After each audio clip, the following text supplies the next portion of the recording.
สบายดี สบายดี น้องมาสัมภาษณ์บอก โดย สัมภาษณ์ทำเองกันค่ะ ให้แนะนำตัวกันบอกโอเคลืมสบายดีน้องซื้อวงวิจิตรพนานุวงศ์โดยมาสมัครตำแหน่งการตลาดเซลล์มาร์เก็ตติ้งสินเชื่อกฎหมายบัญชีเทเลอร์ ครบทุกตำแหน่งเลยนะตำแหน่งใดได้เอาตัวนั้นเลยบอกความสามารถพิเศษของน้องเป็นอย่าง สามารถพิเศษของน้องแมนสามารถเว้าภาษาคอควายได้สาขาใบไข่ดีที่น้องคลองซื้อคือสาขาติคิกเดเกอร์ นอกจากคอคอยดี ได้ภาษาเดียวนี้เพราะว่าซ้อมมาภาษาเดียวนี้โดย พ่อบอกบริษัทเฮาเฮ็ดเวียกเกี่ยวกับอย่าง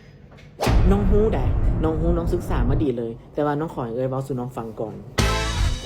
บริษัทของเฮาแมนเฮ็ดเกี่ยวกับปล่อยสินเชื่อเนาะดอกเบี้ยเริ่มต้นเพียงแต่